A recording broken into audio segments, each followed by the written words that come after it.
Hey, what's up guys? Jordan Anderson here, and welcome to a very short and quick video. A little bit busy this week, so I wanted to deliver something that was kind of quick, effective, and powerful.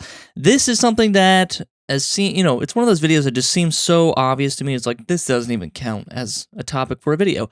But I wanted to show you how I set up a Premiere project. Now, I think this is so vital, underrated, not very sexy, but I think it's something that's going to make you a faster editor, make you a more effective editor, and make you, what's a better word? Or more of also at the same time, more of an organized editor, because a good editor is organized. They know where their assets are, they know where their footage is, and they're not losing everything. And if you need to make variations of videos or ads, or you need to take this 16:9 and make it into a 1:1 and grab some reference footage, you have it all here. So let me show you real quick how I set up my projects. So yeah, so let's build the folders inside of Premiere. So here we go.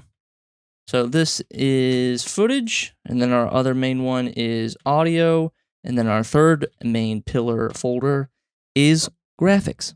And inside footage, let's do that one, that's easy. So production footage, or you just call it production. Inside production, it would be cam 1 if you're doing multicam stuff, cam 2, use all caps just because it's easier to read. But also inside of footage, there's things like stock footage. So now we have that. So those are kind of nested inside footage. Let's go to audio. Audio could be, again, production audio. This is something like a field recorder, or you had a sound guy on set for you, or you do some kind of external audio recording. Inside of audio as well, we have, of course, music, stock music that we're bringing in, and then also sound effects.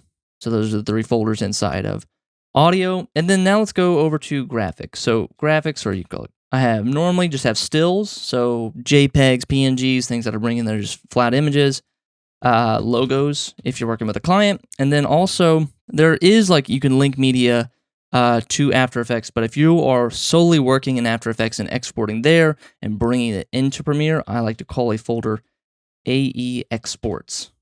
Now again, these folders right here that you're seeing should look like this in Premiere, and they should look like this on your hard drive. Both of these should be the same. There shouldn't be, this is called music, and then on your full hard drive folder it's called stock music. Like, these should be very similar. So make a mirror. They won't be mirrored if you're manually creating these folders. You can save this. You can save this as a template if you wanted to. But here are all the assets. We got audio, check, graphics, check, and all of these are nested inside the assets folder. Boom, it's nice and clean. And then finally, and I go title keys for this, I don't go do all caps, we do sequences.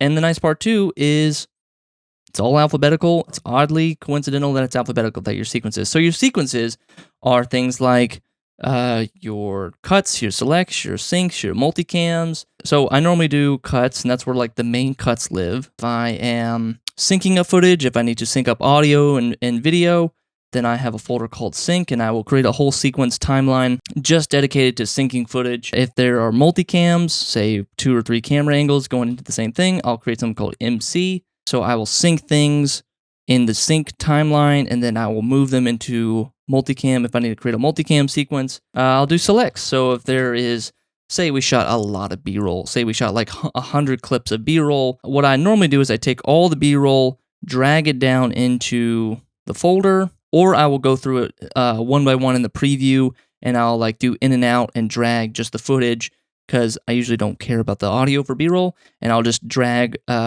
selected clips into that select timeline. And that way, when I'm ready to edit, I don't have to go through all the footage. I just go through that one timeline, and all my clips are there.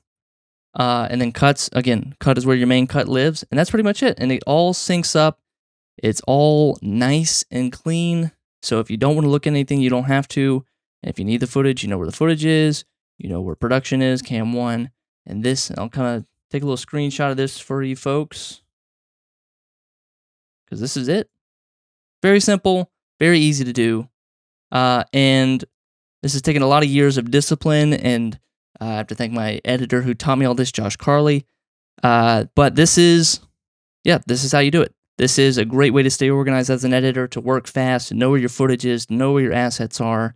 And then also, again, make sure this is mirrored on your hard drive. Make sure that this folder structure that you're seeing right here inside your bin looks like that on your hard drive folder. So that's going to be it, guys. Thanks for watching, guys. My name is Jordan Anderson. I hope this was helpful. If you have any questions, leave it in the comments, and I'll see you guys next week.